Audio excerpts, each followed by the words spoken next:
Hai Sobat Investor, selamat datang di Islam Invest dan kali ini kita akan membahas saham Roku. Saham yang menurut saya perlu banget dibahas untuk investor yang berinvestasi di saham di Amerika ya. Karena Roku ini menurut saya keren banget. Mungkin bagi banyak orang Indonesia belum banyak yang tahu ya apa itu Roku. Tapi sebenarnya di US dan Kanada itu udah terkenal banget nih Roku ini. Dan menjadi salah satu alat untuk menonton video yang utama ya di sana. Jadi Roku itu apa sih? Roku itu adalah, ini menurut statement letternya, Roku adalah pionir streaming video yang dibawa ke TV. Biasanya kan kita streaming video menggunakan komputer atau HP atau smart TV ya. Tapi kalau Roku itu membuat streaming itu bisa ke TV biasa. Kenapa? Karena Roku itu menjual dongle seperti ini ya. Produk-produknya Roku tuh nggak cuma dongle sih, kita lihat aja produk Rokunya. Ini untuk streaming itu ada beberapa jenis. Ini contohnya ada Roku Express yang paling kecil dan murah. Tinggal colokin aja ke belakang TV dan langsung bisa men-streaming berbagai macam layanan streaming ya. Ada Roku Express 4K, Roku Express Stick Plus, juga ada Roku Ultra nih yang lumayan mahal. Ada Roku Steam Bar dan ada Roku Steam Bar Pro yang bahkan harganya bisa sampai $179 ya. Sekitar hampir 3 juta kira-kira.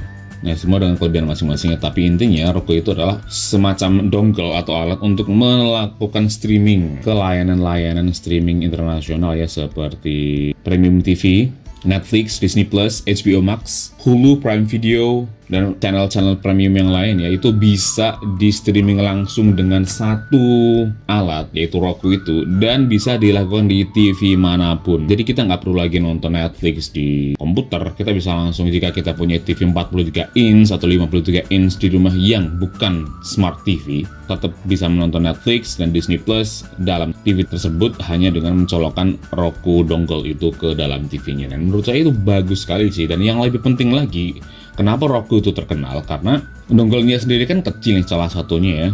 Yang paling kecil nih harganya $30. Kita tinggal colokin aja ke belakang TV dan kita bisa streaming di mana saja. Mungkin kita lagi di perjalanan, di hotel, kita pengen nonton Netflix, kita tinggal colokin Roku dongle-nya itu dan kita langsung bisa nonton Netflix di hotel sambil santai. Atau kita lagi mudik di rumah, yang di rumah hanya punya TV LCD biasa, selama ada kabel USB-nya di belakangnya atau kabel HDMI, bisa kita nonton Netflix atau Disney Plus menggunakan Roku ini selama ada koneksi internet ya. Ya sayang areanya masih di Amerika sama di Kanada sih, belum ada di Indonesia ya. Semoga saja suatu saat bisa ke Indonesia, jadi kita juga bisa menikmati layanan dari Roku ini. Selain TV-TV berbayar kayak HBO Max dan juga Peacock nih CNBC ya, itu kita juga bisa menikmati free TV, ABC Live, News, dan juga ada Live TV. Dan ternyata juga bisa mendengarkan audio streaming ya, seperti Spotify dan Amazon Music. Jadi lengkap sekali ya yang bisa didengarkan, nggak cuman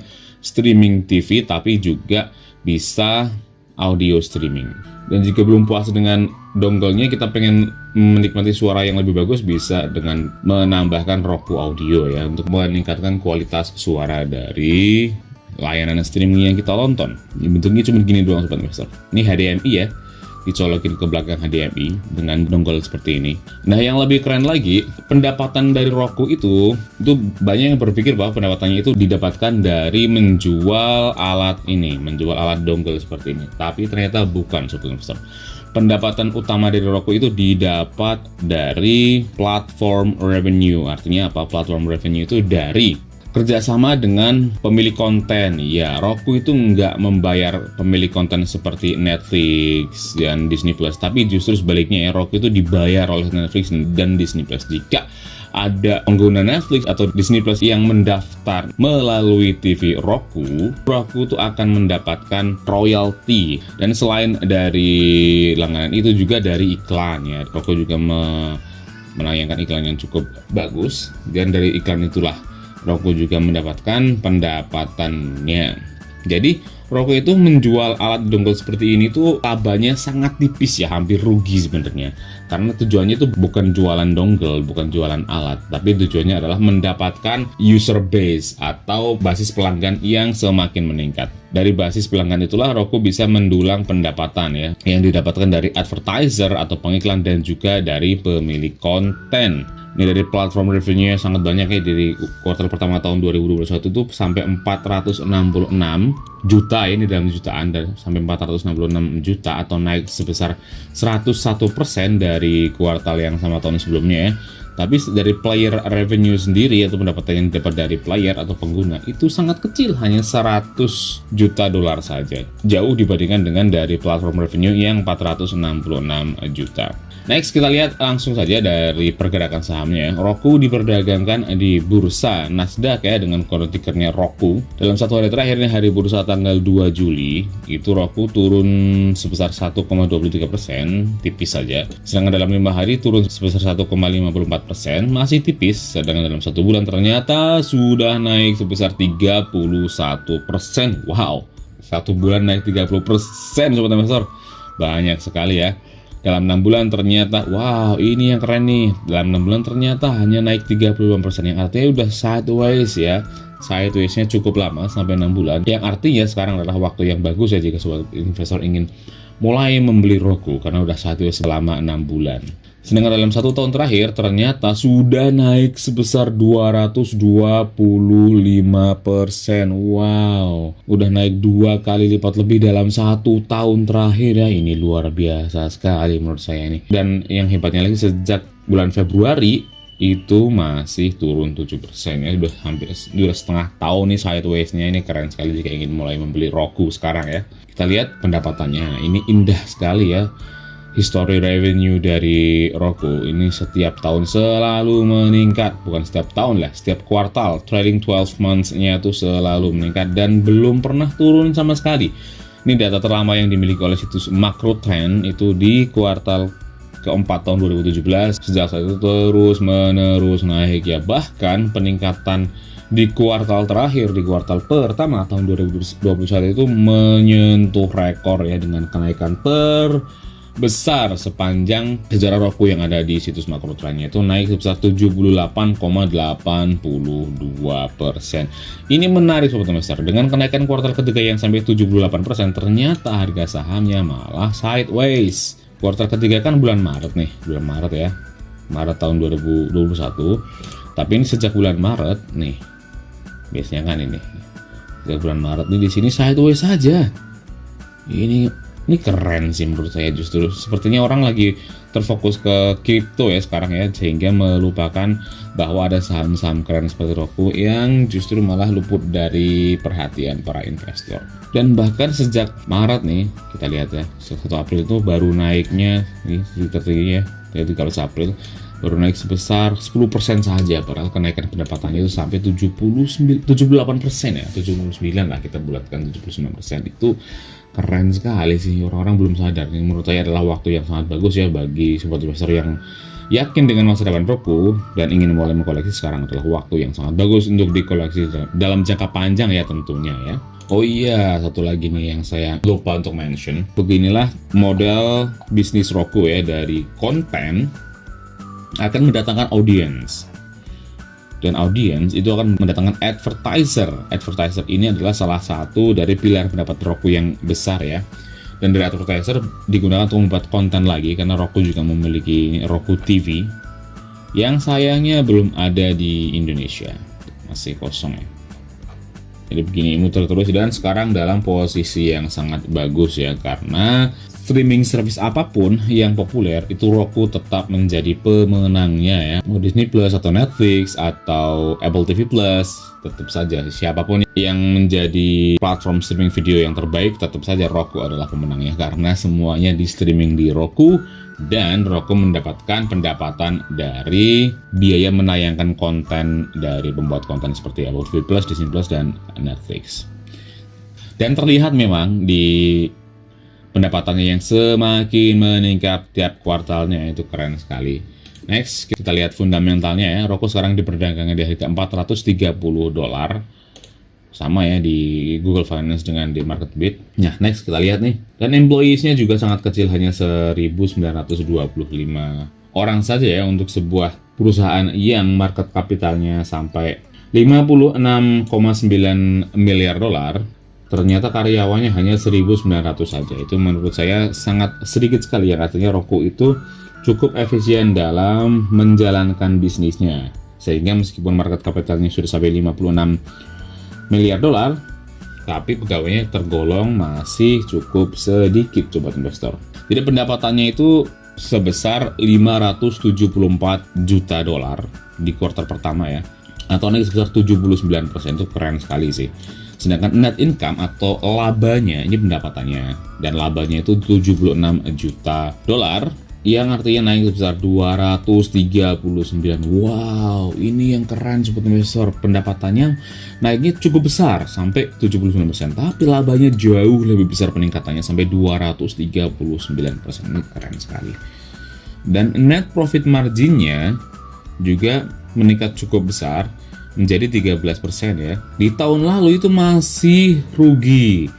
Ini di kuartal pertama tahun 2020 itu Roku itu masih rugi ya, karena net income-nya masih minus 54 juta dan net profit marginnya juga masih minus 17%. Tapi di kuartal pertama tahun 2021 itu sudah profit, dan profitnya cukup besar karena net profit marginnya sampai 13%. Itu besar loh. Dan kenaikannya mencapai 178%. Wow, ini keren sekali sih menurut saya. Dengan net change in cash atau perubahan kas itu meningkat menjadi 984 juta. Yang tahun lalu itu net change-nya 72 juta ya. Atau perubahannya sampai 1257%. Wow, kasnya langsung menjadi banyak sekali ya. Yang artinya Roku ini siap melakukan ekspansi. Ini dengan cash on hand, ini yang keren sekali sobat investor. Jadi kas di tangan di kuartal pertama tahun 2020 atau 1 tahun yang lalu ya, itu kas di tangannya itu masih sangat kecil, hanya 588 juta dolar saja. Tapi di kuartal pertama tahun 2021 itu kas di tangannya itu sampai 2 miliar dolar, atau artinya naik sebesar 253%. Wow, keren sekali. Dan cost of revenue, dengan revenue yang meningkat sampai 79% ini, beban pendapatannya itu hanya meningkat sebesar 37% saja. Yang artinya Roku ini berhasil melakukan efisiensi ya. Pendapatannya naik sampai 79%, tapi beban pendapatannya hanya naik sebesar 37% saja. Itu yang membuat Roku ini labanya meningkatnya sampai 239% ya. Karena pendapatannya meningkat dan beban pendapatannya meningkatnya dikit saja, itu yang membuat laba itu semakin meningkat. Dan menurut saya bisnis Roku itu sedang bagus-bagusnya ya. Sudah sekedar catatan, saya juga memiliki saham Roku ya, udah saya hold udah setengah tahun kira-kira. Dan tentunya akan saya hold terus. Nah, sedangkan secara year on year, ini baru sampai tahun 2020 ya, dibandingkan dengan tahun 2019 tentunya. Nah, ini yang keren sobat investor.